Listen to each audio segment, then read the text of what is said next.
The Zoning Evaluation Division responds to inquiries requesting determinations of substantial conformance on an approved rezoning, special exception, special permit, or variance cases. These determinations are based upon the administrative authority granted to the Director of the Zoning Evaluation Division as an agent to the zoning administrator. The zoning ordinance requires all site plans, subdivision plans, building permits, and occupancy permits to be in substantial conformance with the governing zoning application as approved by the Board of Supervisors, the Planning Commission, or the Board of Zoning Appeals. As applications move through the development process after zoning approval and plans advance in their design, questions may arise as to whether the proposal remains in substantial conformance with the approval. In this video, we will provide guidance on how to make a high-quality submission for a determination of substantial conformance to help facilitate a timely review of your request. Zoning Ordinance subsection 8100.5 Minor Modification and Variations provides a list of standards and guidance on what constitutes a minor modification and what exceeds that threshold. If the nature of the change meets the thresholds described, a formal determination of substantial conformance would need to be submitted in plus. As part of your submission package, you must provide a request letter and any supporting documentation that helps explain your request and demonstrate how this proposed change still remains in substantial conformance with the approval.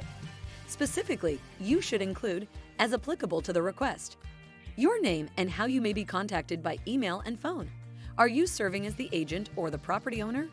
The street address and tax map number of the property, including any additional information like subdivision name, shopping center name, business name, and so on. The applicable zoning application number for the specific property or site that you are requesting to remain in substantial conformance with, despite your proposed changes. A clear description of the question or issue. You may have multiple for which you are requesting a determination. An explanation of how your proposed change or changes remains in substantial conformance with the zoning approval. Refer to the zoning ordinance provisions for minor modifications contained in subsection 8100.5 for specific provisions to reference. Does this request relate to a specific proffer and/or development condition? Identify and include the proffer and/or development condition with the request. Discuss and demonstrate how you are continuing to meet the respective proffers and development conditions. If a physical change is proposed to an approved plat or development plan, provide at a minimum a red line graphic illustrating the proposed changes overlaid on the approved plat or development plan to clearly identify the proposed change. Provide any additional graphics or exhibits necessary to support your request. This might include, but is not limited to, a site plan excerpt, a landscaping plan, an open space exhibit, a parking lot layout, architectural elevations, impacts to the limits of disturbance exhibit, and so on. Provide a comparison of proposed versus approved tabulations if the request modifies items such as parking, open space, tree cover, landscaping, floor area, and so on.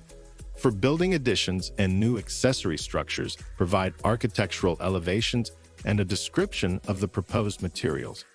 For administrative approval of a minor building addition through this process, notification to the affected adjacent property owners is required. An affidavit attesting the fact that notice was sent or delivered must be submitted with your request. It should be noted that these are general guidelines and you may be asked for additional information. If you still have questions, please reach out to the branch chief of the Conformance Review and Acceptance Branch before you submit.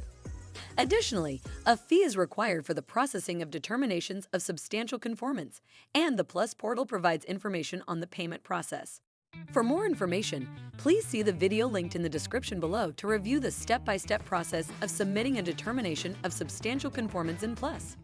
Additional information on determinations of substantial conformance can be found on the Fairfax County website, linked in the description below.